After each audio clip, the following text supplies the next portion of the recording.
이제 우리의 새로운 도전은 경제에서의 민주주의입니다. 민주주의가 밥이고 밥이 민주주의가 되어야 합니다. 소득과 부의 극심한 불평등이 우리의 민주주의를 위협하고 있습니다.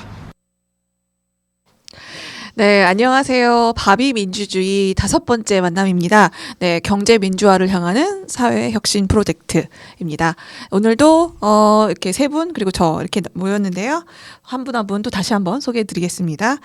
시민사회단체 연대회의 이승우님, 그리고 성공회대 협동조합 같이 할게요.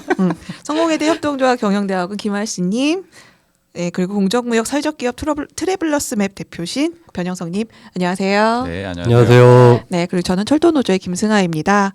네, 저희가 2주 만에 만났어요. 지난 2주 동안 잘 지내셨나요? 네.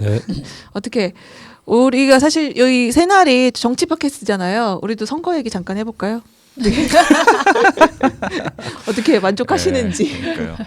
나 괜찮았는데 유시민 이사장님이 평론을 그만두시는 바람에 맞아요. 네, 상심이 큽니다. 맞아요. 저도 그거 완전히 열혈 팬이었는데 없어져 버렸어요. 그러니까요.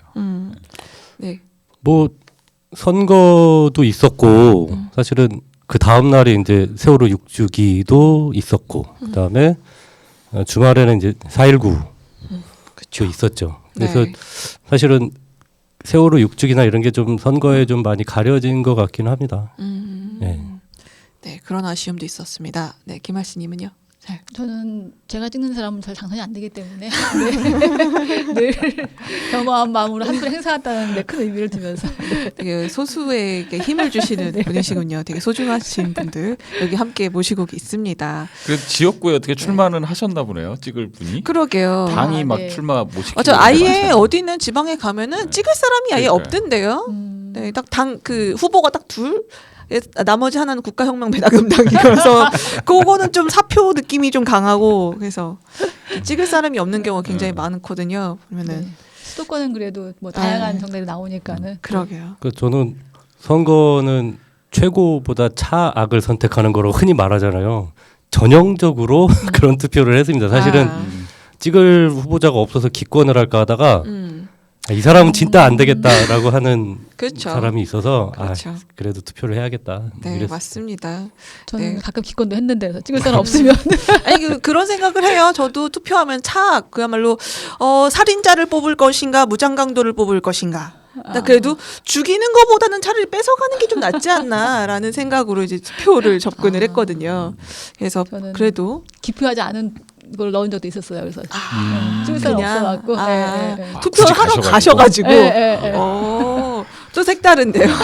한 번도 안 해봤네요, 그거는. 저는 결과 보고 네. 사실은 민주당과 문재인 정부가 어깨에 짊어지게 될 중압감이 어마어마하겠다. 뭐 그런 말까지 나오잖아요. 요새 레임덕이 없는 최초의 대통령이 될 수도 있다라는 얘기가 나오는데요. 네. 지금 시점에 이제 문재인 정부가 대선 당시 들고 왔었던 공약들 사실 이행을 한 그 비율로 봤을 때는 많이 저조한 상황이긴 하거든요. 그렇죠. 그래서 네. 끝까지 좀 밀어붙여서 개혁을 완수했으면 좋겠다는 정말 간절한 바람입니다. 그렇죠. 이승우님 같은 이렇게 시민사회단체 분들은 문재인 정부가 딱 들어섰을 때 굉장히 기대가 컸어요. 저희도 마찬가지고 철도에서도 지금도 커요. 지금도. 그렇죠. 예. 그런데 이제 그 전에는 이렇게만 그 자유한국당이 국회 보이콧 선언하거나 이제 발의하기까지 굉장히 어려운 시간을 겪었단 말이에요. 근데 지금 정말 딱 180석이라는 숫자를 줌으로 인해서 이제는 딴 핑계 댈 게 없어졌어요. 왜 못해? 그럼 니네가 못하는 거야. 딱 이제 빼박인 거잖아요. 사실 그 사회적 경제에서도 네. 시민사회 쪽도 마찬가지일 텐데 저희도 이제 사회적 경제 기본법이라는 걸 통과시키려고 두 횟수의 국회를 거쳐서 지난번에도 시도를 했다 또 실패했어요. 실패 원인이 뭘까요? 야당에서 반대하는 반대. 거죠. 그 뭐 여러 말도 안 되는 이유들을 들어가면서 그래서 이번 국회 진짜 한 180석 이상이 되지 않으면 이번 국회도 또 어렵게 넘어가는 거 아닌가 이랬는데 180석이 되더라고요, 진짜로. 네. 저는 그 결과를 보면서 아마 민주당 분들도 그런 얘기 많이 하시는데 무섭다라는 네. 표현을 많이 하셨는데 아침에 일어나서 180석 결과를 보고 진짜 무섭더라고요. 네. 제가 민주당에 있거나 뭐 이런 것도 아닌데 국민들이 어떤 걸 원하고 어떤 결과를 내려고 하는구나의 의지를 정말 정확하게 보여주는구나. 그렇죠. 예, 이런 걸 보면서 굉장히 무섭더라고요, 사실. 네.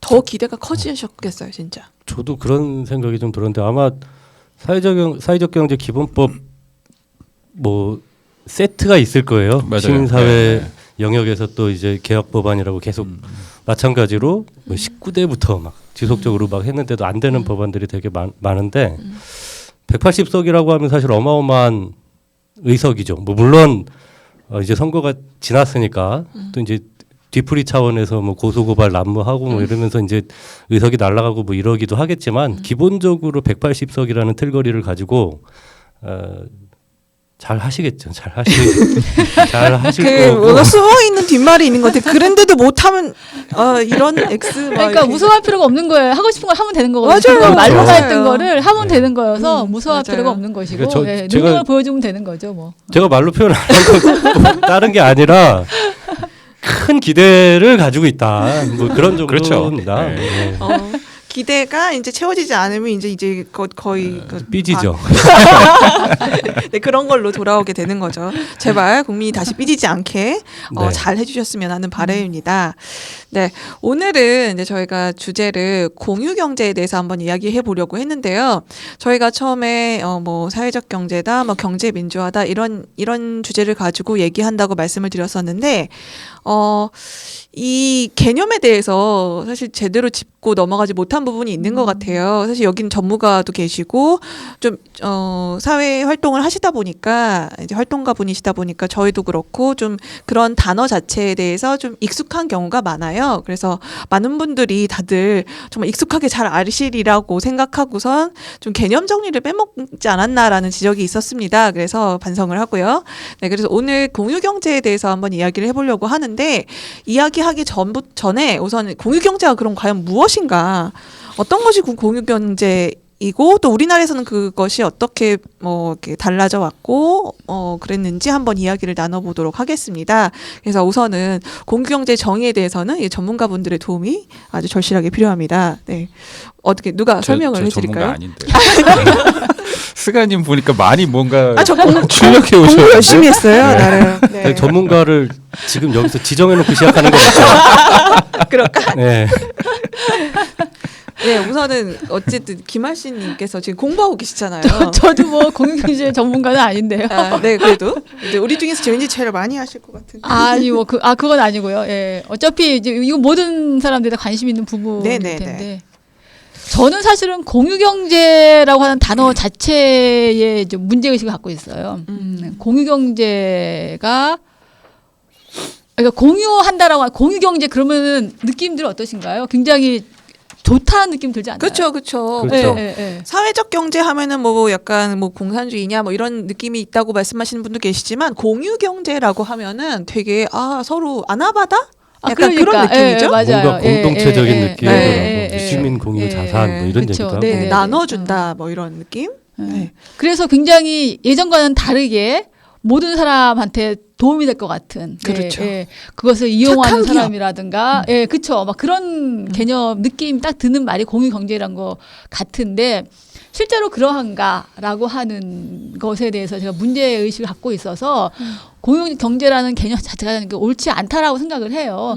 근데 어쨌든 이제 그게 많이 사용되고 있어서, 많은 사람들이 거기에서 오해도 하고 있고 이런 게 아닌가 싶은데, 그러니까 지금, 공유경제란 말이 사용된 거는 뭐, 1985년이란 말도 있고요.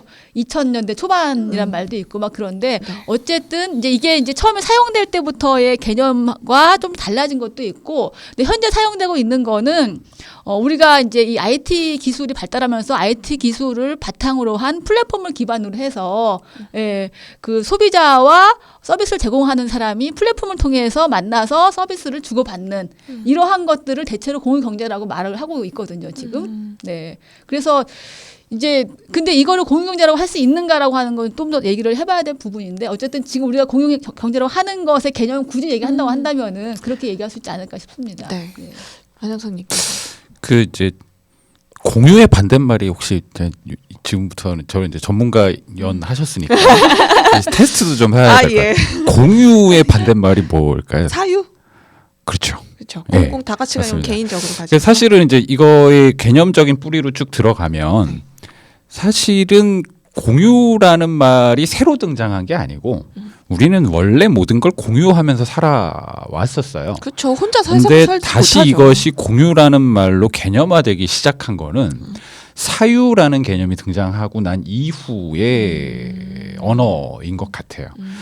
그러니까 뭐 예를 들자면 공기가 누구의 것이 아니잖아요. 하늘 뭐 이런 게 누구의 것이 아니고 실제로 이제 봉건 사회까지를 쭉 인류학적으로 이렇게 쭉 보면 사유라는 개념이 없어요. 제가 얼마 전에 이제 드라마를 보는데 더킹이라는 드라마 시작한 네, 김은수 네. 작가님 네. 매우 실망하고 있는데 그렇다고 거기 이제 들었어요. 황제가 나와요. 이게 평행 세계 한쪽에 있는 거기는 대한 제국이라는 형태로 있고 황제가 나오는데 얘가 자꾸 이렇게 표현해요. 농담 삼아 하는 거지만 뭐 이 소파도 내 거고 자기가 황제니까 이 소파도 내 거고 이 집도 내 거고 다 내 거야. 넌 뭔데? 뭐 이런 얘기를 해요. 실제로 한국 사회에서 그런 개념을 가지고 있었던 황제 군주는 없었어요. 그러니까 이건 뭐냐면 이 재산들 땅, 하늘, 공기, 자연, 뭐 사람들까지를 포함해서 이것은 하늘의 것이지 내 것이 아니고 나는 이것을 위탁해서 관리하는 역할을 맡은 사람으로 개념 규정을 합니다. 근데 내 거라는 따위의 표현을 하지 않아요. 근데 이게 한국뿐만 아니라 모든 봉건 사회까지에 있어서도 토지라는 것들을 굉장히 신성하게 다루고 그 토지는 누구의 것이 될 수 없다는 왜 토지공 개념 뭐 이런 얘기 하잖아요. 그런 식으로 세상의 모든 자원과 물질들은 원래 공유하는 거였었어요. 그런데 자본주의라는 거에 가장 기초가 됐던 개념이 사유재산 개념이잖아요. 자본주의가 들어서서 사유재산을 보호하는 장치들이 쭉 가동이 되면서 거꾸로 이제 어떤 사회가 돼버렸냐면 사유화할 수 없는 있는 모든 걸 사유화한 거예요. 공기는 사유할 수 없어서 사유화 못한 것뿐. 아 옛날에 SF 영화 토탈 리콜 같은 네. 거 보면은 공기도 사유화해서 맞습니다. 실제로 상품들이 팔잖아요. 그런 예. 상품이 등장해요. 뭐냐면 히말라야의 공기를 상품으로 만들어 갖고 파는 그런 상품들까지 등장해요. 근데 공기라는 건 워낙 막 떠돌아다니는 거니까 누가 가질 수가 없는 거죠. 물도 마찬가지고 이런 특정한 몇 가지 종류를 빼고는 광산도 사유화하잖아요. 개인 그렇죠. 재산으로 치잖아요. 석유도 마찬가지고요. 그 땅에 수억 년 동안 묻혀 있던 그런 것들이 어떻게 개인의 것이 될 수가 있어요. 이게 없는데 이걸 다 사유화 시켜버린 거죠. 그러니까 공유라는 것이 마치 새로운 개념인 것처럼 등장했지만 저는 공유는 원래 그냥 인류가 생활해 왔고 생존해 왔던 방식이다. 라는 얘기를 먼저 좀 드리고 싶었어요. 그런 의미에서 저는 아까 이제 현상으로서 잘못되게 드러난 측면들이 있지만 공유라는 말은 굉장히 어떤 의미에서 중요한 가치를 가진 단어다. 그것을 어떻게 제대로 실현해 낼 거냐가 오히려 문제가 아닐까라고 좀 생각을 합니다. 근데 이제 문제가 아닐까라고 하셨는데, 그쵸. 제대로 실현하는 것이 우리가 이제 얘기하는 협동조합이라던가 뭐 네. 그런 사회적 경제가 그런 가치를 구현하려고 하는 거잖아요. 그런데 이제 현재 얘기하고 있는 공유경제, 저가 생각하는 공유경제는 예를 들면은 제가 어릴 때 애를 키울 때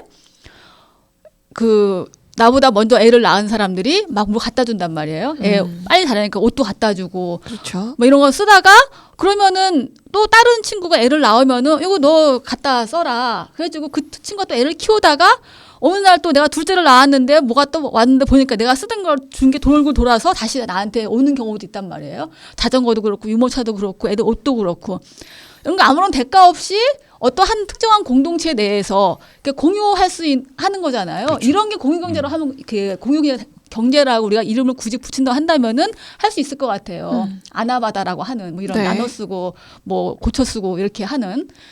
그런데 이제 지금 얘기하는 공유경제라고 하는 거는 이제 흔히 공유경제라고 하는 개념을 찾아보면은 내가 갖고 있는 물건을 이게 논단 말이에요. 자동차를 하루 종일 세워둔다. 그럼 이거 갖다가 이 빈 시간에 다른 사람이 탈 수 있게 한다는 의미에서 공유라고 얘기한단 말이에요. 그렇죠. 네. 네. 뭐.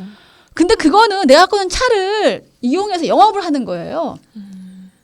다를 바가 없어요. 택시 회사가 그러니까 개인 택시 하는 사람이 내가 갖고 있는 택시를 갖고서 영업을 하는 거란 말이에요. 똑같은 거예요. 네. 다만 택시 회사는 택시 관련 법에 따라서 세금을 내고 면허를 따고 자격을 얻어갖고서는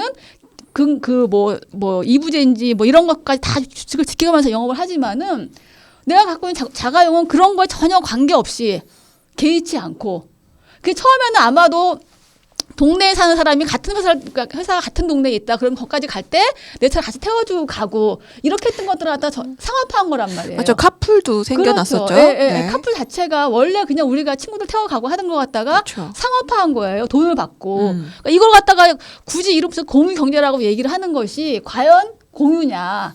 그래서 저는 그러니까 우리부터 그런 공유 경제라고 하는 말을, 그러니까 진짜 공유 경제는 다른 쪽에 있기 때문에 현재 지금 사용되는 공유 경제라는 말의 개념을 바꿔야지 이것이 갖고 있는 이면의 그 잘못이 드러난다는 생각이 들어요. 사실은 이걸 바라보는 사람에 따라서 어떤 사람은 플랫폼 경제라고 부르는 사람도 있고 어떤 사람은 무슨 긱 경제라고 부르는 사람도 있고 굉장히 다양하거든요.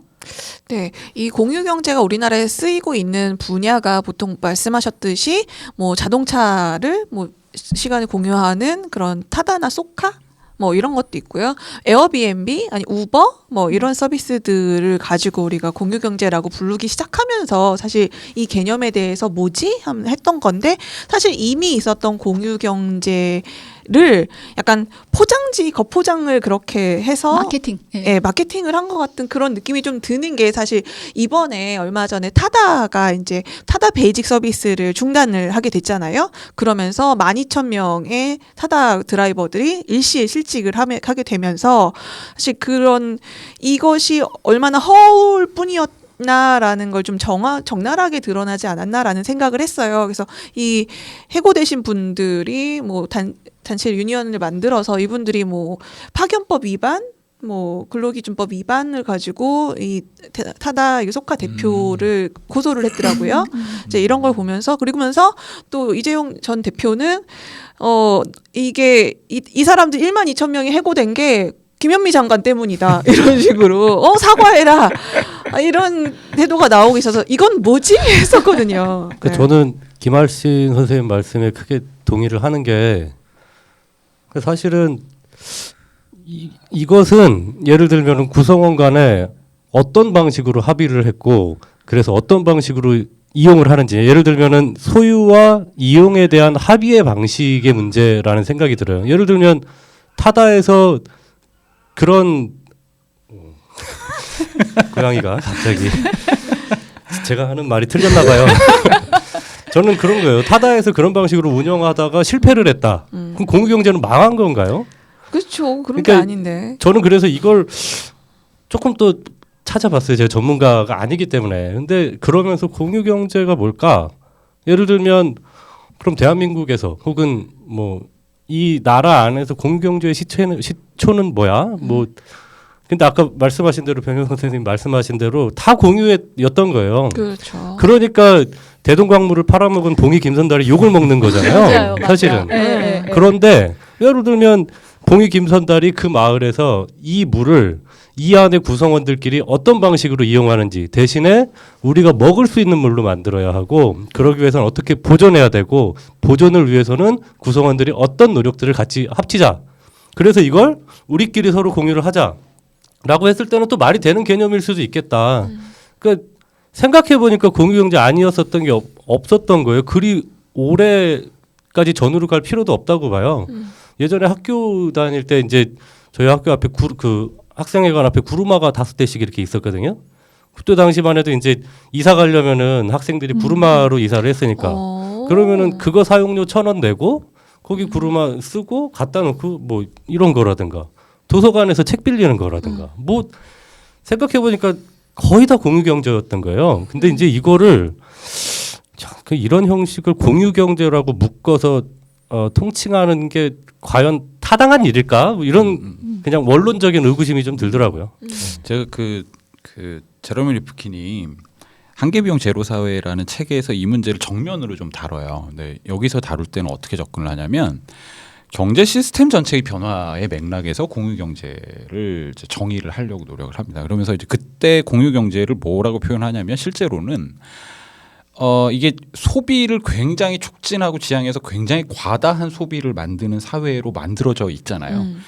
대량으로 구매하고 그렇죠. 빨리빨리 버리고 하는 이런 시스템. 모든 사람들이 네. 옷을 굉장히 많이 구매하고 네, 있고 그렇죠. 차가 그렇게 많이 필요하지도 않는데 네, 꼭 다 차 하나 는 그렇습니다. 있어야 될 것 같고요. 시계 하나 30년 차면 되는 거를 저도 이런 걸 찾고 있지만 이거 2년에 한 번씩 바꿔야 되거든요. 아 심지어 시계. 싼 값도 아닌데. 아 진짜요? 그러니까 이런 구조를 세팅한 것이 우연한 계기를 통해서 그런 것이 아니라 보면은 굉장히 전략적으로 기업들이 그런 방식으로 접근합니다. 그러니까 아. 어떤 것을 얼마나 빨리 마모되게 할 건지, 얼마나 빨리 고장나게 할 건지를 계속해서 연구까지 해가면서 소비를 막 촉진시키는 작업을 한 거예요. 그래서 제 핸드폰이 바꿀 때가 자꾸 되는 거군요. 그렇죠. 왜냐하면 안에다가 소프트웨어를 업그레이드 해버려요. 네. 그러면 기존 하드웨어가 안 되는 수준으로 네. 만들어버리는 거죠. 그래서 2년 주기로 바꾸게 만드는 시스템이 작동하고 있는 거예요. 알고 보면은. 그래서 이제 그런 공유 경제라는 말이 나중에 어떻게 등장하게 됐다고 이분이 설명을 하냐면 사실은 시민사회적 맥락에서 다시 등장하기 시작했다고 봐요. 그러니까 이 시민들이 살아가는 삶 안에서는 이렇게 많은 제품과 이런 것들을 주기적으로 바꾸는 행위가 실제로 필요하지 않거든요. 그리고 이거는 대단히 큰 환경적인 자원들의 소모를 막 네, 만들어내는 환경오염도 거예요. 심하죠. 그러니까 이러지 말고 사실은 굉장히 자발적인 의미에서 우리 거를 서로 나누기도 하고 이 사용하는 거를 공유하기도 하고 하는 방식들을 조직화시켜 나간 시스템. 이걸 이제 공유 경제라고 이제 봤던 거고. 근데 이게 이제 산업적인 측면 경제에서도 말할 수 있는 형태의 모델이 된 거는 실제로 이제 소카나 아니면은 이제 외국의 미국 같은 데 집카 이런 게 있는데요. 이런 데들이 사업화 시키기 이전에 이미 차량을 지역 사회에서 공유하고 하는 비영리 형태의 모임들이 쭉 만들어집니다. 그리고 미국 같은 경우는 이제 통계를 보면 절반 정도는 비영리 조직이 카쉐어링을 하고요. 공공이 하는 것도 한 15% 정도 되고요. 진짜로 그냥 사기업이 하는 건 18% 정도밖에 안 돼요. 그러니까 이분들이 이걸 하는 이유는 그런 자원 소모량을 줄이고 자동차 이용량도 줄이고 하는 등등의 시민사회가 가지고 있던 아젠다가 반영된 결과이기도 한 거였었어요. 그리고 이제 제레미 피킨은 이런 형태의 사회로 앞으로는 갈 수밖에 없다라고 전제하는 맥락에서 굉장히 어떻게 보면 진보적인 사고 체계 안에서 우리가 해석해야 된다 이렇게 얘기를 하는데 저도 이제 그 사고의 맥락에 대해서는 굉장히 동감하는 바가 많고 그 맥락이 한국에 어떻게 돼 있나를 적용해 봤을 때의 문제점에 대해서 우리가 좀 고민하고 검토하고 하는 필요는 있겠다 이렇게 생각이 돼요. 이거는 근데 한국만의 문제가 아니고요. 지금 말씀하신 그 공유경제 개념에 대해서 저도 충분히 이제 공감하고 하는데 이제 문제는 이제 이 사회라고 하는 것이 사람들이 이제 계속 개념을 만들어내고 새로운 그 언어가 다중이 사용하게 되면은 그것이 그 개념으로 자리 잡고 되잖아요. 근데 이제 문제는 그 공유경제라고 하는 그 개념을 선점한 것이 이 마케팅을 잘하는 이런 뭐 에어비앤비라든가 우버라든가 이런 데서 이미 그거를 선점을 한 거예요. 그래서 세계적으로도 이렇게 쉐어링 이코노미라든가 공유경제 이런 말들로서 그것이 개념화가 되어 버렸거든요. 그래서 거기에서 일하는 그 비정규적인 임시 노동자들을 중심으로 바라보는 사람들은 그것을 임시적인 경제, 뭐 깃경제 이렇게 부르는 사람도 있고, 예. 근데 대부분이 다 공유경제라고 얘기를 하고 있어요. 그래서 저는 그 잘못된 개념을 폐기를 하지 않으면은 정말로 공유경제와 가짜 공유경제가 구분이 되지 않게 혼란이 되고, 오는군요. 예, 그렇죠. 그래서 가짜 공유경제의 문제의 본질이 드러나지 않고 진짜 공유경제의 장점도 나타나지 않는다는 생각이 들어요. 그래서 결국 저는 공유경제란 말을 우리가 굳이 사용해야 되는가? 그러니까 지금 말씀하신 그러한 선한 의도의 공동체 내에서 작동을 하기를 원하는 그러고 하도록 만들어야 하는 그러한 것에 대해서 우리가 차라리 다른 개념을 만드는 것이 필요하지 않은가 저는 이렇게 생각할 정도로 실제로 네. 그 영어로 네. 보면요. 커먼즈라는 표현하고요. 쉐어링이 이렇게 같이 쓰이고 있어요. 이걸 한국말로 그냥 번역하니까 공유 경제 공유. 이렇게 됐는데 그렇죠. 예, 예, 커먼즈 개념은 사실 이제 크리에이티브 커먼즈라고 해서 이건 아마 들으시는 분들도 많이 아실 텐데 지적재산권을 내가 독점하지 않고 사회와 함께 나누는 룰들을 막 만들잖아요. 그래서 카피라이트가 아니라 카피레프트 뭐 이런 얘기하면서 CC가 등장하는데 그때 커먼즈거든요. 저는 이 개념, 그러니까 이 언어에 대한 고민이 영어권에 있는 사람들한테도 있었던 것 같고 그런 의미에서 막 이제 비판하신 그런 것들은 쉐어링 이코노미라고 표현된 공유 경제인 것 같고 커먼즈라는 건 공동으로 소유하는 공동의 자산을 의미하거든요. 근데 이제 이 카시어링 소카 같은 경우에서 보면 그 차는 그냥 그 회사 거예요. 그렇죠. 그 회사 걸 그냥 이용하는 거죠. 네. 그 재산은 우리 게 아니거든요. 네. 그건 커먼즈라고 부를 수가 없거든요. 하지만 따릉이는 우리 거죠.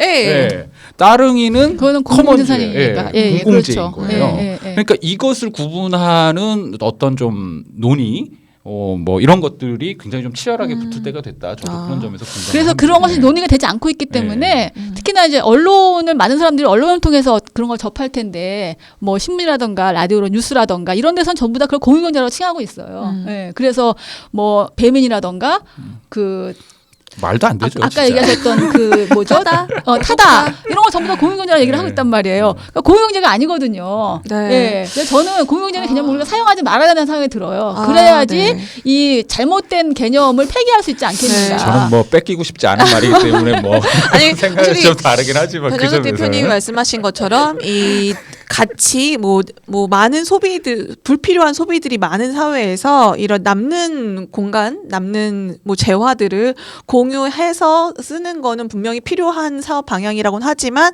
이게 공유 경제 그 지금의 소카나 타다나 뭐 이런 그런 배민이 같은 그런 비즈니스 모델이 하고 있는 그 어쨌든 공유 경제라는 허울만 있는 그런 비즈니스는 오히려 그냥 공유 경제라고 칭할 수 없는 그냥 그런 개인 거는, 사업인 예, 거나 마찬가지인 플랫폼 거잖아요. 경제로 하는 게 맞을 맞아요. 것 같아요. 네. 그거는 이제 플랫폼 비즈니스 쓰고 있는 플랫폼을 건데. 기반으로 하고 있는 네. IT 플랫폼을 기반으로 하고 있는 네. 거거든요. 공유 그래서 경제는 그거는 그냥 플랫폼 마케팅에 경제라고. 잘 사용한 거밖에 그렇죠. 안 되는 예, 거거든요. 예. 네. 그런 예들이 너무 많은 것 같아요. 사실은 네. 저도 그래서 공유 경제라고 하는 것에 대한 대략적인 개념 이해 정도를 하고 살아왔었는데 그냥 뭐 이번 기회를 계기로 좀 곰곰이 좀 생각을 해봤어요. 공유 경제? 예를 들면 뭐 에어비앤비 같은 데들 보면 이게 왜 공유 경제인지 생각할수록 이해가 안 되는 거예요. 그렇죠. 원래는 근데 시작은 그게 아니었잖아요. 심지어는 이제 임차인들을 내쫓고 주인이 여기를 에어비앤비로 운영을 하면서 쫓겨나는 사람들이 생기게 되는 상황인데 공유 경제라는 말은 왠지 모르게 사회적으로 좀 긍정적인 요소를 머금은 단어처럼 표현이 되고 있는 거죠. 근데 저는 이게 임대업하고 뭐가 달라? 저도 지금 아니 그 에어비앤비랑 야놀자랑 다를 게 없어요. 어차피 그러니까요. 나와 있는 예, 회사도 예. 그렇고 저는 공간도 이 그렇고. 플랫폼 비즈니스에 대한 이제 비판 쪽으로 가는 것 같은데 제가 또 관광 쪽에 있잖아요. 그렇죠. 네네. 있잖아요. 그래서 에어비앤비를 보면 사실은 에어비앤비의 원형에 가까운 모델이 비영리 조직으로 있어요. 카우치 서핑이라는 데거든요. 여기는 어떻게 하냐면 그냥 연회비를 내요. 25달러인가 30달러인가를. 그러면 여기 등록돼 있는 회원이 전 세계에 있거든요. 그 회원의 집에 가서 나도 공짜로 잘 수 있고요. 이 사람이 우리나라에 오면 그 회원을 대상으로 내 집도 공짜로 빌려줘요. 그거야말로 진짜 네, 공유 그렇죠. 경제네요. 내 집이 비어 있고 내 목적은 이걸 통해서 뭐 돈을 벌겠다는 게 아니라 어떤 이제 인간적 친분들을 맺고 싶어하는 그런 욕구들을 가지고서 이걸 하는 거예요. 이것도 사실은 비영리 형태로서 대단히 큰 조직이 돼 있었던 상태였는데 이걸 되게 영리하게 꿰찬 거예요. 이거를 그냥 비즈니스 모델화 시켜 버린 거죠. 얼마씩 받고 얼마에 파는 구조로 만들어 버렸는데 그러고 나니까 이제 그러면 이제 이게 작동하는 게 그 전에 카우치 서핑에 작동한 거는 인간들 상호 간의 어떤 호혜 그다음에 만남에 대한 어떤 즐거운 기대 이런 거였던 게 돈 관계로 변질돼 버린 거예요. 2만 원을 줄래 3만 원을 줄래. 그리고 여기 작동하는 건 이제 인간과는 아무 상관이 없어요. 에어비앤비 원래 처음 취지는 그랬죠. 여기 이제 사람도 살고 거기에 방 하나를 그렇죠. 내주고 그래서 사람이 만나고 처음에는 그런 것처럼 다 포장해 가지고 했어요. 근데 실제로 지금 보면은 거의 다 상업화된 공간들이 그것도 무허가인 채로 방을 내놓고 판매하고 있는 시스템을 하고 있고요. 네. 이걸 혁신이라는 이름으로 여기에 대한 규제 다 풀어라 라고 압박하는 심지어는 이런 꼴까지 돼 있는 상황이에요. 그게 혁신이에요. 네, 그러니까요. 이게 무슨 혁신이에요, 사실은. 사실 아니 근데 네. 그 돈이 오가고 안 오가고가 엄청 큰 태도의 변화를 만들잖아요. 그렇죠. 만약에 카우치 서핑이라면은 남의 집에서 어떤 사람이 나한테 이런 공간을 내줬어. 그러면 너무너무 조심스럽게 그렇죠. 쓰고 완전 감사하게 네, 여기고 맞습니다. 그럴 것 같은데 여기를 내가 돈 주고 썼어. 그러면 나 여기서 뽕 뽑을 거야. 그렇죠. 나 이렇게 되죠. 그때부터 진상 고객이죠. 그렇죠. 네. 그거랑 정말 너무나 차원이 다른 이야기인 것 같아요. 그다음에 다음 문제는 뭐냐면 그러니까 이 관계의 진정성을 의심하는 거 충분히 타당한 의심에 요소가 있고요. 그 다음에 뭐냐면 업계 전체를 망가뜨리고 있어요. 타다가 그 시도를 하다가 지금 이제 한국 사회에서는 한번 깨졌죠. 우버도 들어와서 그걸 하려다 한번 깨졌어요. 그렇죠. 에어비앤비는 안 깨졌고 이것 때문에 뭐 도시 민박업이 만들어졌다가 지금 공유 숙박업까지 만들어졌어요. 제도가. 물론 그것도 일종의 이제 그 보안 장치들을 가지고 막 하고 있긴 하나. 근데 이게 문제가 뭐냐면요. 싸잖아요. 사실은 그 공간 내주는 거에 비해서 호텔이랑 비교했을 때 집 한 채에 뭐 한 10만 원인데 저기는 방 하나에 10만 원인 거예요. 비교해 보면 여기가 훨씬 싼 거죠. 그렇죠. 그리고 장기로 머물면 더 할인해주고 어쩌고 막 이런 것들이 다 붙어 있는 거예요. 근데 문제는 뭐냐면 여기에 함정이 이 사람들은 그 호텔이 그렇게 비싸게 받을 수밖에 없는 이유는 호텔이라는 것을 아무나 운영하면 안 되기 때문에 굉장히 차곡차곡 여러 규제들을 쌓아왔던 거예요. 특히 안전 문제. 네. 와 관련해서 이것에 대해 보험도 들어야 되고 그 소화 시설은 그 소방 시설은 어떻게 다 갖춰야 호텔로 인가를 받고 그렇게 인가를 받아야 되기 때문에 비싼 거예요. 그럼 여기 싼 대신에 뭐가 있냐는 거예요. 불이 났거나 여기서 도난을 당하거나 어떤 형사적인 사건이 벌어지거나 하는 거에 대한 아무 대비책이 없이 네. 이걸 그 양자한테 다 맡겨버린 거예요. 네. 그러고 실제로 나서 그런 가격을 사고도 내는 많이 거죠. 일어나고 있죠. 이래 놓고서 싼 거를 혁신의 경쟁력이라고 생각하고 그걸 무기로 사회적으로 압박을 하는 거죠. 저런 규제 장치 다 풀어라. 그럼 거꾸로 우리를 굉장히 위험한 공간 안에 집어넣겠다. 근데 그들의 약관 안에는 나는 아무 책임도 안 질 거야라고 돼 있는 거죠. 그러니까 저는 그게 굉장히 안 좋은 방식이라고 생각합니다. 그런 점도 있고 저는 사실 공급하는 측에서는 싸게 하려고 할 것이고 왜냐하면 그래야 이제 수요자들이 많아지겠죠. 수요자 입장에서는 싼 값에 뭔가를 사고 싶은 거고. 그러니까 이제 경제적 이익이라고 하는 것이 중심에 위치하다 보니까 근데 결국은 공급하고 수요하는 가운데에서 일하는 사람들이 있잖아요. 이분들을 정규직으로 고용했을 때에는 맞습니다. 비용이 많이 들어가고 그다음에 4대 보험이면 뭐며 다 해줘야 되잖아요. 그러니까 비정규직으로 자꾸 채용을 하는 거예요. 전체적인 단가는 낮아지죠. 근데 뭐 제가 굳이 설명을 안 드려도 잘 아시겠지만 비정규직은 그냥 자르면 잘리는 거잖아요. 그러니까 그런 안 좋은 노동 환경에 수많은 노동자들을 노출시키는 맞습니다. 형식으로 네. 작동하고 있다라고 생각을 하고 문제는 뭐냐면 이런 형태의 고용 시스템은 굉장히 안 좋은 것인데 그럼 수요자들 같은 경우에는 그러지 않겠어요? 아, 내가 싸게 공급받으려면 여기서 일하는 사람들 그냥 비정규직으로 하는 게 낫겠다. 그러니까 비정규직이 존재하는 것에 대한 비호 세력들이 생겨날 수밖에 없는 사업 구조라고 저는 생각이 들어요. 그래서 위험 문제와 더불어서 사람 문제도 있다. 네. 근데 이게 이제 그 지속 가능한 소비라고 하는 거는 지속 가능한 생산이 있어야지 가능한 거고 지속 가능한 생산은 사실은 지속 가능한 노동이 있어야 가능한 거거든요. 그리고 사실은 그렇게 불편한 노동이 존재한다고 하는 거는 내가 언젠가는 그 불편한 노동에 또는 나의 가족이라던가 이런 나의 다른 관계 있는 사람들이 그런 불편한 노동을 할 수 있는 가능성이 충분히 열려져 있는 거거든요. 그러니까는 어느 책에선가도 그런 얘기 나오는데 10분 만에 오는 치킨을 원한다고 하잖아. 우리가 그 빠른 배달을 원하잖아요. 내 아들이 오토바이를 탈 수 있다는 거예요. 그렇죠. 누군가의 집에 늦게 가갖고서는 욕을 먹고 비 오는 날 사고가 나서 다치고 이렇게 할 수 있는 가능성을 열어두는 게 바로 내가 10분 만에 오는 빠른 배달을 원하는 게 같이 연결된다고 하는 거거든요. 그래서 그거를 그러니까는 이게 이제 뭐냐면은 예를 들어서 제가 아는 가사 서비스 협동조합이 있는데 그 협동조합에서 얼마 전에 플랫폼을 만들었어요. 이제 원래는 전통적인 방식으로 전화를 통해 사무실에서 전화가 오면은 서비스 제공하는 이런 방식으로 운영을 하다가 얼마 전에 이제 IT 플랫폼을 만든 거예요. 이 만든 이유가 뭐냐면은 노동의 질이 자꾸 저하되기 때문에 만들었다 그래요. 그 이제 좀 더 얘기를 하면은 가사 서비스 시장에도 이런 플랫폼 기업들 등장을 하기 시작했어요. 무슨 박사니 무슨 뭐 네. 주분 많이 이러면서. 등장했죠. 예. 네. 그래갖고 이 사람들이 플랫폼에다가 막 그 그러니까 서비스 하신 분들 이름을 쫙 내걸어 놓고 평가를 하게 하고 이러면서 낮은 평가가 받는 사람들은 막 그 등급이 다 나오고 그러고 나중에 역경멸한 것도 있어요. 예를 들어서 나는 이제 평가가 만약에 내가 거기 노동자인데 평가가 잘 안 좋아갖고서는 사람들 서비스는 잘 안 해요.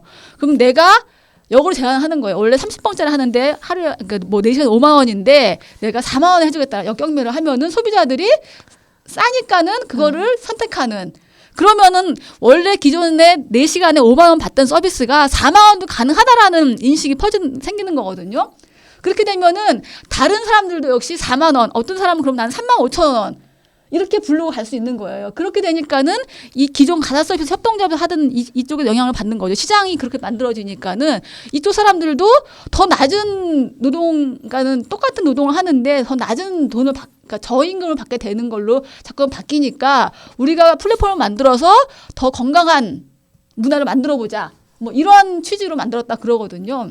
그래서 근데 자꾸만 낮아지면 사실은 노동의 그 질도 떨어지고 그러면 서비스의 질이 확 떨어지는 거거든요. 네. 그러니까 지속 가능한 서비스 소비라고 하는 거는 다 연결돼 있어서 그렇게 예. 그러니까 이게 저는 그런 것 같아요. 이게 굉장한 사회적 합의, 뭐 통합, 뭐 이런 과정이 없으면 사실은 되게 안 좋게 귀결이 될 수밖에 없다. 예를 들면은 그런 거죠. 어떤 프로세스를 시작하는 데 있어서 그 시작 초미에 합법적이지 않은 방식으로 세팅이 되면 그 뒤부터는 쫙 불법이 되는 거예요. 근데 사실 그렇죠. 지금 공유경제라고 명명돼 있는 그런 그 밑에서 이제 진행되고 있는 것들 중에서는 합법적인 공간이 아닌 곳에서 이루어지는 것들 되게 많거든요. 그런데 예를 들면 뭐 노동 문제라든가 혹은 이런 것에 있어서 불법적인 어떤 방식으로 계속 간다고 해서 그래 우린 처음부터 불법이었어라고 그냥 자포자기하고 쭉 갈 수밖에 없는 구조거든요. 그래서 저는 이건 굉장히 중요하고 그래서 이것이 사회적 합의라고 하는 것을 어떻게 확인할 수 있고 그다음에 계속 감시할 수 있는지에 대한 체계가 작동하지 않으면 굉장히 위험하다라는 생각이 좀 듭니다. 이게 이제 이 플랫폼 비즈니스 저는 공유경제라고 생각 안 하고 배달의 민족이 어떻게 공유경제예요? 네, 이게 그렇죠. 그냥 그렇죠. 플랫폼 기업인 건데 사업이에요. 예, 예. 플랫폼 비즈니스의 비즈니스 모델이 뭐냐면요. 아까 이제 하나는 말씀드렸고 모든 위험 요소를 외부화해 버립니다. 아, 네. 보통 기업을 운영하는데 가장 큰 게요. 위험 관리를 어떻게 할 거냐가 비즈니스 모델에서 가장 커요. 근데 이걸 다 외부해 버립니다. 거기에 비용이 들어가지 않아요. 두 번째, 비용 무언가 활동을 할 때 들어가는 비용 있잖아요. 비용도 전부 외부화해 버려요. 사람을 고용을 해서 관리를 하고 이 사람을 정규직화해서 뭐 이 등등의 비용들을 다 외부화해 버립니다. 그렇죠. 그러니까 비정규직이 되거나 단기 고용이 되거나 뭐 이런 형태의 구조로 전환시켜 버리는 거죠. 그러면서 자기가 가지고 있는 코어만 남겨놓고 이걸 가지고 돈을 벌겠다는 게 플랫폼의 목표예요. 그거는 누구 책임이냐? 그걸 이용하는 사람, 거기에서 노동을 하는 사람, 모든 사람들이 전가받아서 그걸 하고 있는 거죠. 근데 이렇게 하면 그 기업이라도 성공을 해야 될 거 아니에요. 문제는 뭐냐면요. 쿠팡 같은 게 대표적인 사례잖아요. 몇 년째 계속 적자인데 작년에는 1조대의 적자를 기록했고 투자를 계속 받잖아요. 근데 네. 투자로 계속 메꾸고 있는 거예요. 그러니까 황당한 거예요. 그 모든 위험 요소를 다 외부화해버린 플랫폼들이 실제로는 대부분이 적자 기업인 수익도 상태인 내지도 거예요. 못해. 그러면서도 왜냐하면 요즘에 코워킹 스페이스 이런 거 하는 데들 많이 네. 있잖아요. 이런 데들도 적자 상태라서 뭐 상장하려다 실패하고 뭐 이런 일들이 비일비재 벌어져요. 대체 그러면 이건 왜 하는 때문에 거야, 하는 그러면? 거냐? 이거를 그분들의 투자자들의 논리에서 따라가 보면요. 해서요. 단 하나의 기업만 살아남을 때까지 그걸 하는 거예요. 그러면 그 시장을 먹는 겁니다. 먹고 나면 그때부터는 자기 마음대로인 거예요. 배달의 민족이 그 길로 간 거예요. 그래서 1, 2, 3위 업체를 다 합쳐버려 갖고 독점하는 구조로 간 거죠. 그러고 나니까 첫 번째 했던 게 지난번에 그 네. 수수료 올리는 편법적으로 이게 수순인 거예요. 그때까지는 출혈 경쟁을 쫙 하는 거죠. 최종적으로 하나만 살아남으면 그놈이 대장로로 타면서 모든 자원들을 빨아먹는 기업이 되겠다. 투자자들은 그걸 목표로 투자를 합니다. 저는 이 시장을 보고 있으면요 정말 엽기적이라는 생각이 들어요. 이걸 어떻게 이것을 정상적인 이걸 막 벤처 투자라고 해도 되는 건가? 시장이 이걸 투자라고 생각하면서 이런 걸 해도 되는 건가? 그래서 경마장에서 네. 말 1번마 2번마 네, 거는 것 같은데요. 네. 저는 되게 끔찍한 구조 안에 이 모두가 놓여 있다고 봐요. 그러니까 뭐 투자자들이 사악해서 그러는 게 아니고요. 그 시장에서는 그것이 솔루션인 거예요. 먹어버려야만 이 비즈니스가 완성되는 거거든요. 그러니까 이게 저걸 이제 조금 한 발 떨어져서 밖에서 보면 정말 위험하고 극단적인 무언가 자본주의가 만들어낸 가장 극단적인 형태의 기업 구조 이런 게 막 등장해버린 거라는 생각이 드는 거죠.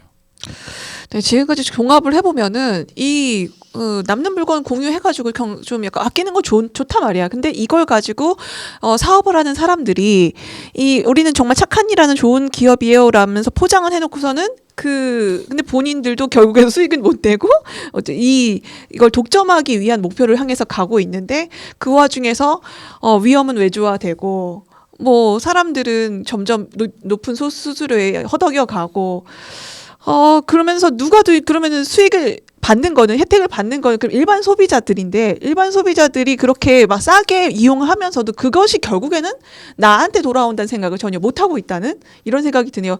김하신 선생님 말씀하신 것처럼 이 치킨이 10분 만에 배달이 오기 위해서는 누군가는 그런 열악한 환경에서 일을 해야 되는데 그것이 내 가족이 될 수도 있고 내 동료가 될 수 있는 거라는 거죠. 사실 공유 경제가 어쩌면은 뭐 이 나라에서 좀 정착하고 어쨌든 환경 보호 차원에서도 이런 뭐 플랫폼 비즈니스가 사실 없어지진 않을 거라고 봐요. 이미 우리는 인터넷에 너무나 익숙해져 있고 이런 산업이 발전을 할 건데 그러면은 이것이 합리적으로 그리고 좀 정당하고 좀 상생하는 방향으로 그러면 자리 잡을 수는 없는 것인가? 라는 생각도 좀 해보게 되거든요. 그래서 그러니까 외국도 그렇고 우리나라도 그렇고 그러니까는 사실은 저는 이제 기업을 누가 소유하느냐가 핵심이라는 생각이 들어요. 그러니까 플랫폼을 누가 소유하느냐. 그래서 플랫폼을 소수의 사람들이 소유해서 거기서 이익을 얻고자 할 때 나타나는 게 이제 우리가 익히 알아왔던 그러한 뭐 타다라든가 배민 같은 그런 모습이라고 한다고 하면은 그렇지 않고 그거를 만약에 배민 같은 경우에 그것을 거기에 광고를 내는 상인들이 그걸 운영하든가 그렇지 않고 거기에서 그런 배달을 하는 배달 노동자들이 그걸 소유하든가 이렇게 되면은 달라질 거예요 아마. 거기서 나오는 이익을 그러면은 그 노동자들 정규직으로 고용하는 데라든가 아니면은 그 광고 수수료를 낮출 수 있는 걸로 이익을 사용할 수가 있거든요. 그래서 그리고 또 사실은 이런 플랫폼의 가장 큰 문제는 정보거든요. 그러니까는 그러니까 예를 들어서 우리가 흔히 사용하는 그런 무슨 이렇게 그런 그 SNS 같은 이런 거 있잖아요. 그런 것들에 쌓이는 무한한 정보가 예를 들어 제가 잠깐 이사를 검색했더니 그 다음부터 저의 모든 SNS에 계속 이사업체와 이런 게 막 계속 뜨고 이런 걸 보면은 너무 무서운 거예요. 그렇죠. 예. 네. 근데 이제 그렇게 쌓여지는 그걸 뭐라고 하죠 우리가 빅데이터. 네. 예, 예. 그 빅데이터 사실은 여기 핵심일 수 있거든요. 네. 그 빅데이터를 나의 동의 없이 다양한 데 사용하고 있는 거거든요. 그걸 갖고서는 광고도 하고 뭐도 하면서 거기서 나오는 이익을 갖다가 이제 독점을 하는 건데.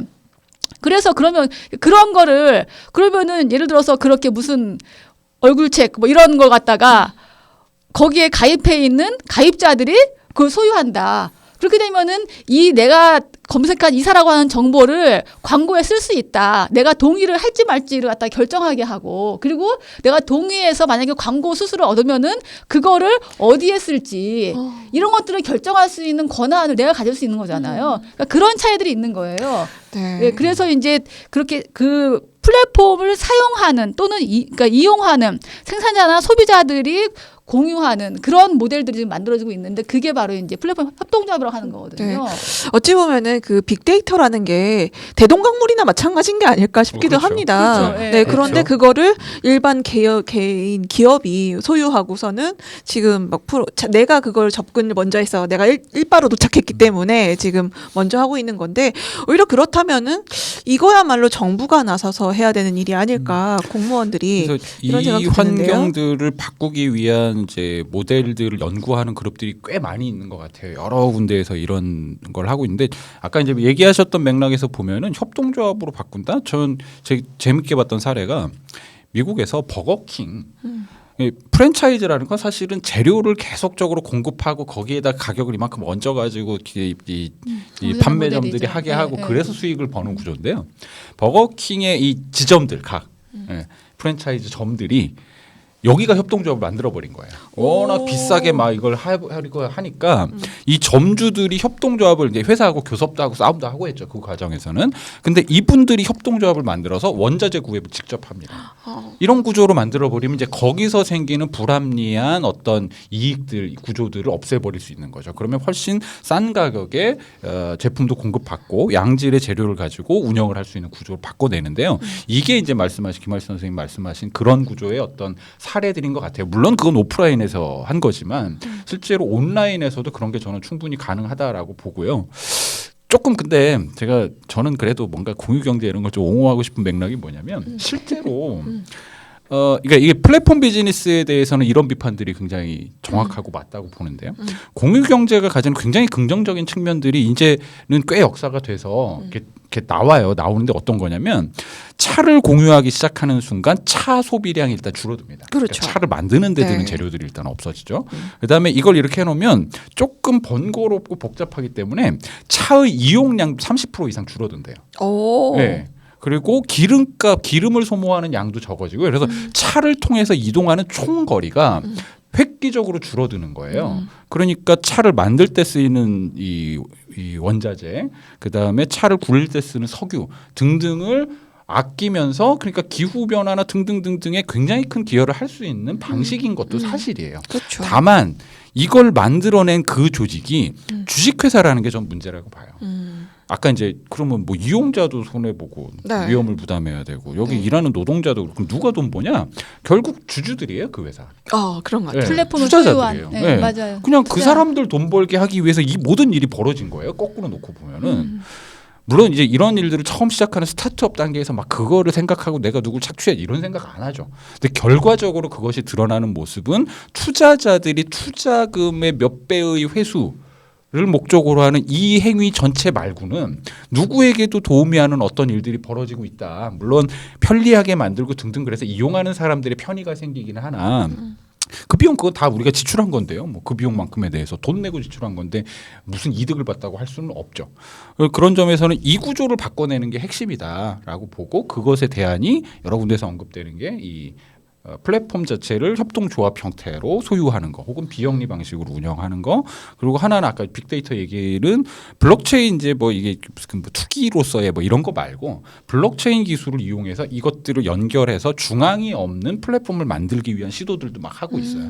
그러면은 누군가가 소유한 것이 아니라 이것을 이용하는 모든 사람들이 소유한 플랫폼이 등장하는 시간들도 아마 충분히 가능할 것 같다. 그리고 여기서는 정말 거래, 즉 데이터 기반에서 일어나는 모든 활동들이, 즉 내가 얼마나 기여하느냐만큼이 나에게 화폐로 돌아오는 시스템까지도 가능하다면 충분히 좀 대안적인 모델이 될 수 있지 않을까? 이런 시도도 있더라고요. 그러네요. 그러면 공유 경제가 사실 뭐 재화만 공유를 했지 그것에 대한 이익에 대한 공유가 안 됐던 부분인데 그렇죠. 그 이익에 까지도 이제 공유할 수 있는 시스템을 만들어 나간 쪽으로 확장이 되면 뭔가 해결책이 나올 수도 있겠네요. 네.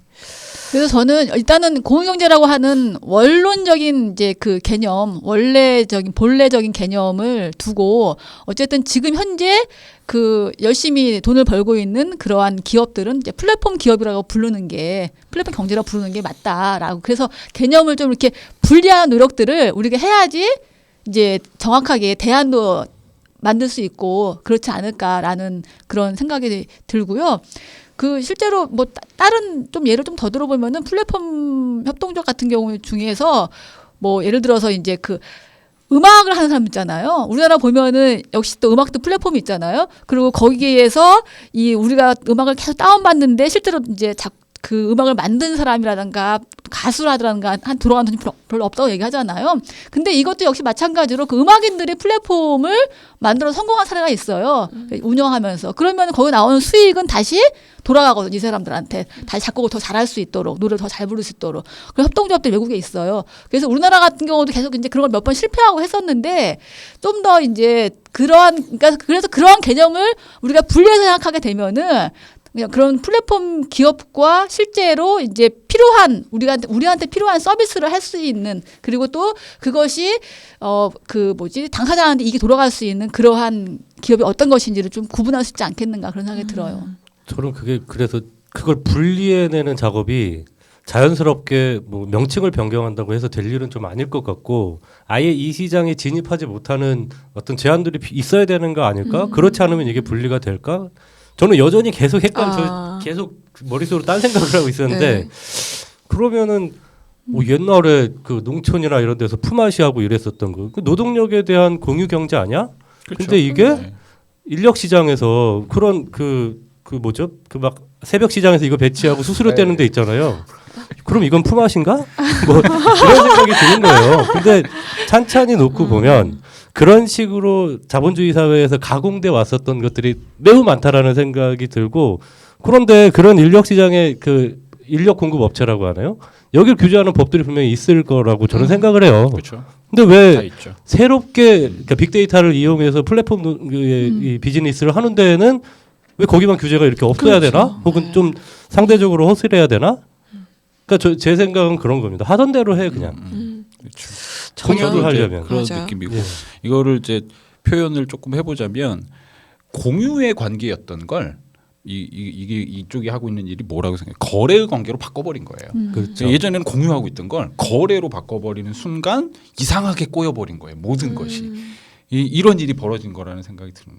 네. 그러면 요즘에 그러면은 그 배달의 명수라고 경기도에서 시도하고 있는 거에 대해서는 어떻게 배달의 생각해요? 명수요? 아니요?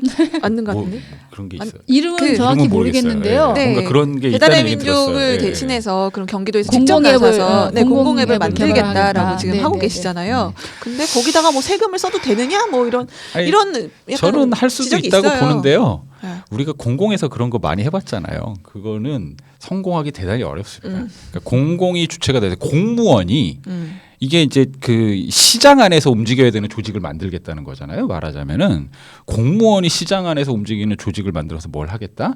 이거는 성공하기 매우 어렵다고 생각을 해요. 그래서 이걸 할 때 가장 좋은 방식은 그 이제 아까 얘기했던 제레미 리프킨의 결론 쪽으로 가면 이 사람이 그래서 뭐라고 얘기하냐면요. 이 문제를 해결해 가는 어떤 주체들이 등장해 있고 앞으로도 등장할 건데 그걸 뭐라고 표현하냐면 사회적 기업 혹은 사회적 기업가 정신이라고 표현해요. 그것의 정신을 올바르게 구현해서 제대로 작동하게 만드는 그 어떤 영역의 일들이 필요하고 저는 근데 공공이 그걸 잘할 수 있을 거라고 기대는 하지 않는다. 방식도 좀 바꿔봐야 된다 이런 생각이 듭니다. 하지만 되게 필요한 일이죠. 잘했으면 좋겠는데 네. 못할 것 같다. 네, 그렇죠. 저는 어쨌든 그쵸 우려는 없지 않죠. 왜냐하면은 사실은 상당한 마케팅과 이런 것들이 필요한데 이제 그 공공에서 그것들을 잘 할 수 있을 것인가 이런 우려가 있긴 한데 어쨌든 약간 조금 그래도 기대가 되는 거는 거기서 하는 거는 일단 그 배달의 운영이라든가 이런 것들을 그 배달 노동자들이 협동조합을 만들어서 그것을 이제 통해서 운영할 수 있도록 하는 그런 방향을 갖고 있거든요. 그래서 조금 그러니까 잘 되기를 바라는 마음이 큰 게 그게 잘 돼서 새로운 대안적 모델을 이렇게 나타내야지 이제 우리가 구분을 할 수 있잖아요. 아, 이런 것들이 가능하구나. 그래야지 이렇게 다른 뭐 그런 플랫폼 기업들이 갈 수 있는 방향 이런 것들 좀 제시할 수 있는 게 아닌가 뭐 이런 생각이 들어요. 네, 저는 우리가 그런 게 있지 않습니까? 눈에 보이는 것에 대해서는 조심하는 경향이 있는데 눈에 보이지 않는 것에 대해서는 경계가 좀 느슨해지는 경향이 저는 있다고 봐요. 네. 그러니까 예를 들면 제가 예전에 이제 뭐 학교 다니면서 공부할 때 그때는 이제 이 아이템이라고 하는 거에 대한 개념이 없었던 거죠. 그래서 게임상의 아이템을 강도질을 하는 거예요. 근데 이제 이 강도는 재물의 뭐 취득, 뭐 재산 가치가 늘어나는 뭐 이런 게 있어야 되는데 법에서는 이게 준비가 안 돼 있는 거죠. 그러니까 강도죄로 처벌할 수 없다라고 하는 그렇죠. 이제 게임 아이템을 논쟁이 좀 됐었던 건데 저는 이 문제 마찬가지라고 봐요. 그러니까 이게 뭐냐면 우리가 뭐 식품 안전과 관련한 법규들에는 의약품으로 혼동될 수 있는 표현을 하지 못하도록 규제를 하잖아요. 아, 네. 그런데 진정한 의미의 공유 경제라고 하는 혹은 공유 경제의 생태계를 망가뜨릴 만한 요소를 가지고 있는 것들에 대해서 그런 표현을 쓰는 것에 대해서는 뭐 법으로 제정 뭐 꼭 그렇게 하자라는 건 아니겠지만 일정 정도의 어떤 제한들이 존재하지 않으면 계속 그리고 호시탐탐 밀고 들어오지 않겠나 뭐 이런 생각은 좀 듭니다. 네. 오늘 공유경제에 대해서 이야기해 봤는데요. 약간 좀 잘못 끼워진 첫 단추란 느낌이 조금 드네요. 공유경제가 그런 게 아니었는데, 물론 그런 산업 플랫폼 비즈니스가 뭐 망해야 된다, 필요 없다, 뭐 이런 건 아니지만, 이것이, 공유경제라는 탈을 쓰고 우리나라 지금 산업을 많이 잠식을 하고 있는 과정 속에서 뭔가 기존 제조도 파괴하고 기존 산업들을 반발을 사가면서 지금 굉장히 논란이 되고 있는데 이 말씀하신 대로 이 용어도 이렇게 쓰면 안 되고 뭔가 좀 논의도 더 많이 되고 이것이 이 비즈니스가 얼마나 좀 안 좋은 영향을 끼쳤는지 또 앞으로는 어떻게 방향을 나가야 되는지 좀 공론화가 더 많이 돼서 사람들이 좀 실상을 좀 많이 알았으면 좋겠다는 생각이 듭니다. 마지막으로 정리를 좀 간단하게 해주시면요. 다. 그래서 저는 되게 희망적인 단계라고 보는 것도 있어요. 뭐냐면 굉장히 스마트하게 돌아가는 시스템을 인류가 어쨌든 창조해내기 시작한 거거든요. 전체 업계를 아우르면서 말하자면 이제는 그 위에 정점만 바꿔버리면 돼요. 이것이 누구를 위해 봉사할 거냐의 개념만 바꿔버리면 완전히 새로운 형태의 무언가로 저는 변화될 수 있다고 봅니다. 그래서 그런 걸 만들어내고 있는 건 거꾸로 이제는 우리가 그 예전에는 꿈만 꿨던 모두를 위해서 모두의 어떤 증진, 모두의 행복 뭐 등등을 위해서 해야 되는 방식들이 뭐냐를 굉장히 수공업적으로 막 고민하던 단계에서 이걸 규모화하고 시스템화해서 작동할 수 있는 어떤 것들이 등장했고 다만 그것을 누가 어떻게 운영할 거냐의 문제를 가지고서 이제는 좀 고민을 해가면 오히려 쉽게 문제들을 해결해 볼 수 있는 환경이 된 거 아닌가? 그런 점에서는 되게 희망적일 수도 있다. 그런 생각도 합니다. 네. 저는 이 문제를 해결하기 위한, 그러니까 이 문제라기보다도 어쨌든 플랫폼 기업의 방향을 좀 이렇게 좀 재조정할 수 있는 그 대안 중에 하나가 그 노동 문제라는 생각이 들어요. 그러니까 그런 그 비정규 노동 방식에 대해서 정부에서 규제하게 되면은 이 플랫폼 기업이 그렇게 마구잡이로 영역을 만들어내거나 할 수가 없다고 생각이 들거든요. 그래서 180석이 대신 민주당에서 이번 기회에 이 플랫폼을 통해서 아주 마구 확장되고 있는 비정규 노동에 대한 규제 이거를 이번에 좀 하셔야 되지 않겠는가라는 생각이 듭니다. 네. 네. 네, 저는 뭐 전문가가 아니어서 그냥 뭉툭한 얘기로 갈 것 같긴 한데요.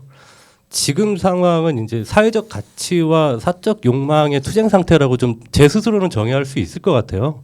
근데 이제 뭐냐면은 사회적 가치와 사적 욕망이 아닌 사적 이익이 만날 수 있는 좋은 모델을 만들어내기 위해서는 그 사회가 할 수 있는 합의, 저는 이게 이제 그냥 자율에 맡겨져가지고 되지 않을 것 같다라는 생각은 좀 들고 이게 너무 염세적인 걸지 모르겠는데 어쨌든 그래서 조금 이제 그런 어떤 사회적 가치와 개인의 이익이 좀 연결될 수 있는 좋은 모델을 빨리 만들었으면 좋겠다. 뭐 그렇게 생각합니다. 네, 결국에는 180석이 이 책임을 다 그쪽으로 오는 걸로 국회의 책임을 오는 것으로.